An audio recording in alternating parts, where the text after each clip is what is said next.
Good morning students. आज हमारा topic है इम्यूनिटी एंड इम्यूनाइजेशन।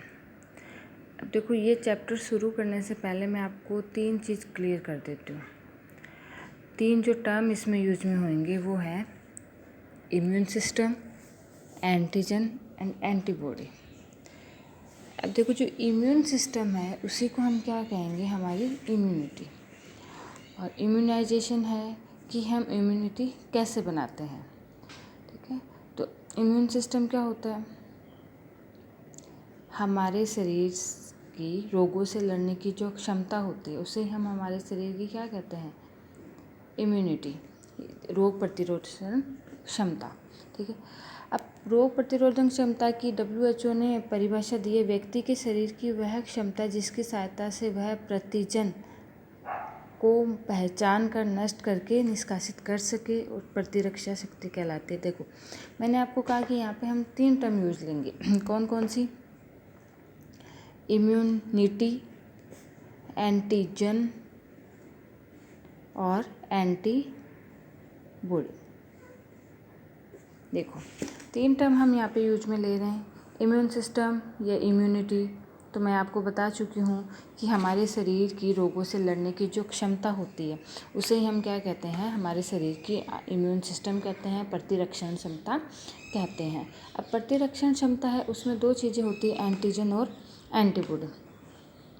एंटीजन तो जो होता है वो बाहरी कोई भी जीव होता है जो रोग उत्पन्न करता है, जिसमें हम बैक्टीरिया, वायरस, प्रोटीन, कोई भी रोगाणु इसमें हम ले सकते हैं। ठीक है, तो उसे तो हम कहते हैं एंटीजन। जन से याद रख लो, बाहरी कोई भी जीवाणु। ठीक है, बाहरी जीवाणु। और एंटीबॉडी, बॉडी से याद रख लो कि ये हमारे शरीर में ही बनता है। ठीक है, एंटीबॉडी के द्वारा ही एंटीजन को मारा जाता है और हमारा शरीर जो होता है वो रोग मुक्त होता है। तो देखो, यहाँ पे WHO ने कहा है, व्यक्ति के शरीर की वह क्षमता जिसकी सहायता से वह प्रतिजन अभी मैंने बताया क्या क्या हो सकते हैं, बैक्टीरिया, वायरस, प्रोटीन तथा अन्य कोई भी रोगाणु है जो है वो प्रतिजन हो सकते हैं, को पहचान करके नष्ट करके हमारे शरीर से बाहर निकालता है तथा हमें रोग मुक्त बनाता है। उसे ही हम क्या कहते हैं, इम्यूनिटी कहते हैं। अब व्यक्ति में जो रोग प्रतिरोधक क्षमता होती है वो प्राकृतिक रूप से भी विद्यमान हो सकती है या कृत्रिम रूप से भी अर्जित की जा सकती है। मतलब जो रोग प्रतिरोधक क्षमता है वो हमें जन्मजात भी मिलती है और हम कृत्रिम रूप से भी उसे अर्जित कर सकते हैं। व्यक्ति में रोग प्रतिरोधक क्षमता उसमें उपस्थित विशेष प्रकार के प्रतिरक्षी या एंटीबॉडीज़ के निर्माण पर निर्भर करती है या फिर शरीर के कोषों में प्रतिजन को पहचानने की क्षमता होती है। अब जो हमारी इम्यूनिटी है वो 2 चीज़ों पर डिपेंड करती है। कौन कौन सी 2 चीज़ों पे? एक तो हमारे शरीर में एंटीबॉडीज़, अभी मैंने बताया ना, एंटीबॉडीज़ हमारे शरीर में बनता है। एंटीबॉडीज़ का निर्माण कैसे होता है? दूसरा, जो हमारे सेल्स होते हैं, हमारी कोशिकाएं होती हैं, वो जो एंटीजन होता है उसको कितनी जल्दी से पहचान पाती है। इन 2 चीज़ों पर हमारी इम्यूनिटी निर्भर करती है। जितना जल्दी पहचान लेगी, जितना जल्दी पहचान कर एंटीबॉडी बना देगी, तो हमारा शरीर उतना ही जल्दी रोग मुक्त हो जाता है। ये कोष थाइमस ग्रंथि में टी कोष तथा अस्थि मज्जा में बी कोष के रूप में उपस्थित होते हैं।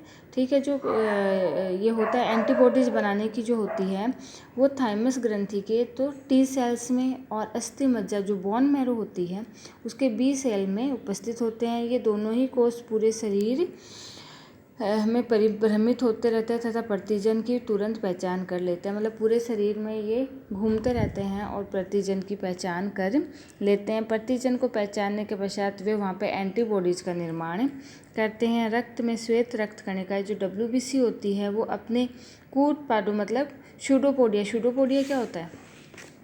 देखो, जैसे अमीबा होते हैं, अमीबा जैसे मूवमेंट करता है तो उसके पैर नहीं होते हैं, तो वो क्या करता है, मूवमेंट करेगा तो क्या करेगा, जैसे ये अमीबा है, अब ये मूवमेंट करेगा तो क्या करेगा, ये जैसे ऐसे हुआ। ठीक है, इसको हम कहते हैं शूडोपोडिया। ठीक है, फिर ठीक है, ऐसे करते करते ये क्या होगा, फिर अगला होगा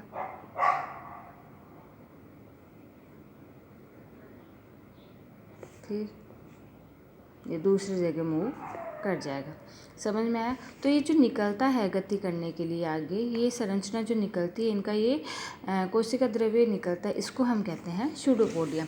तो WBC जो होती है वो भी इसी तरीके से मूवमेंट करती है। और WBC जो होती है वो एंटीबॉडीज़ रोगाणु को नाश करने में मतलब एंटीबॉडीज़ बनाती है, और वो एंटीबॉडी जो होती है वो कोशिकाओं को मारने में सफल होती है।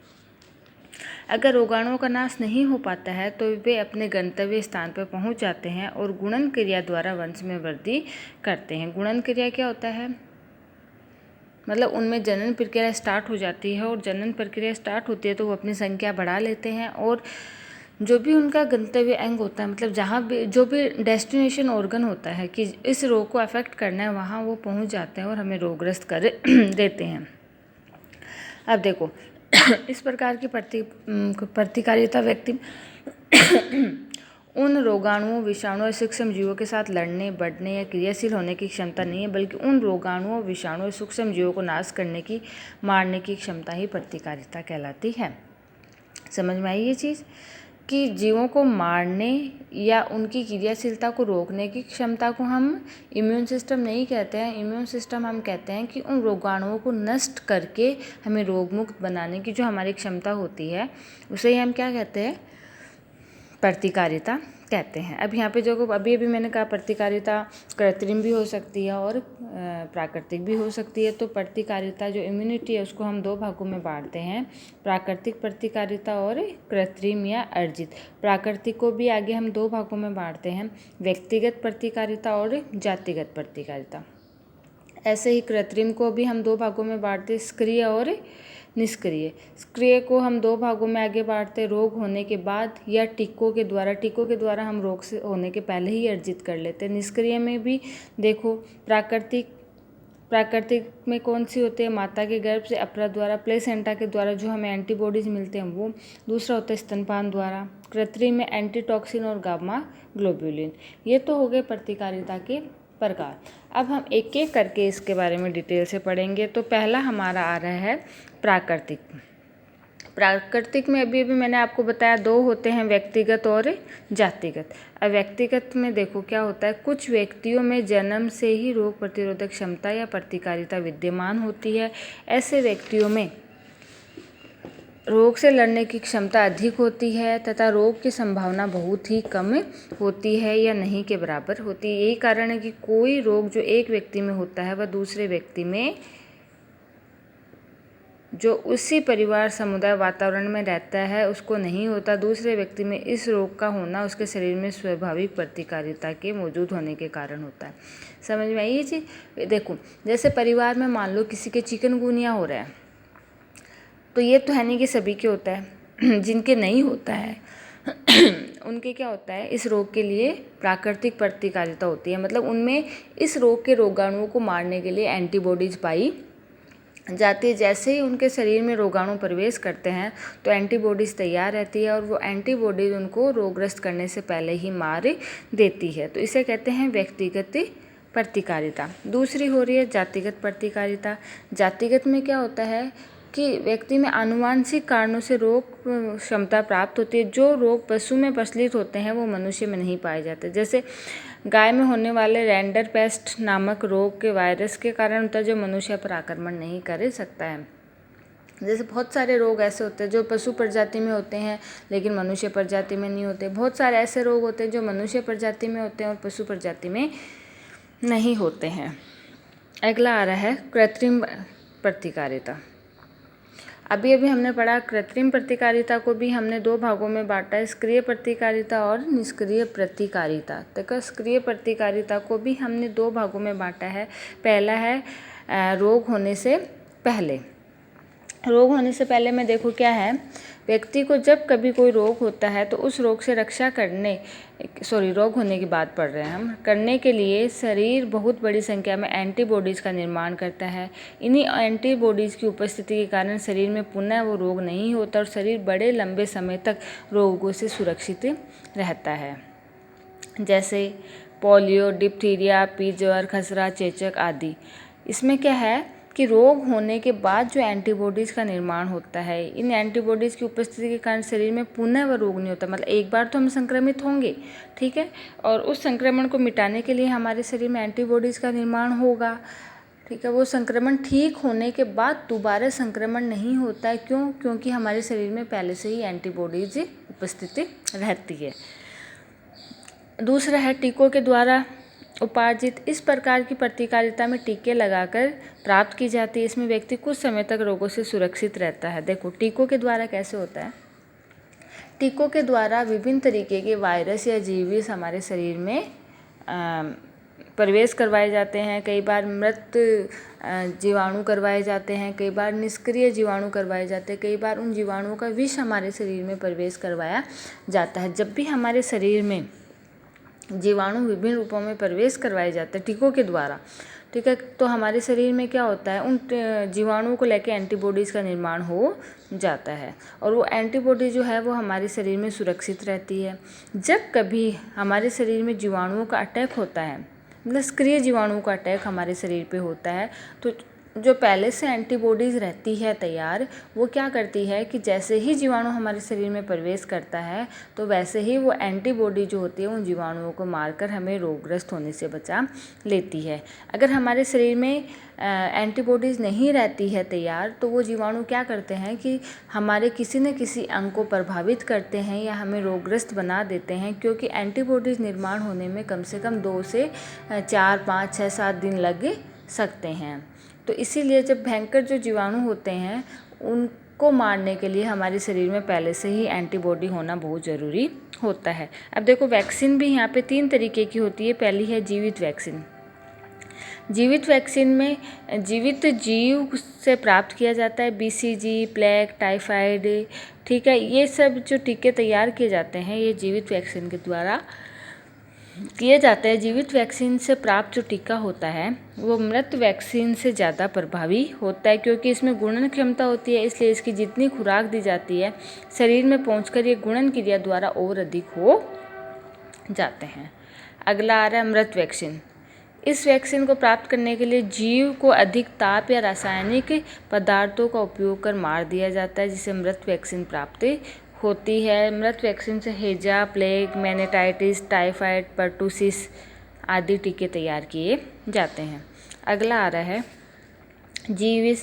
कुछ जीव विष पैदा करते हैं। इस विष का प्रयोग करके टीका तैयार किया जा सकता है, जैसे डिप्थीरिया, टिटनस, वैशाली। जीव विष का निर्माण करते हैं। इन जीवों द्वारा प्राप्त विष से टीके तैयार किए जाते हैं, जिनका उपयोग रोगों से रक्षा के लिए किया जाता है।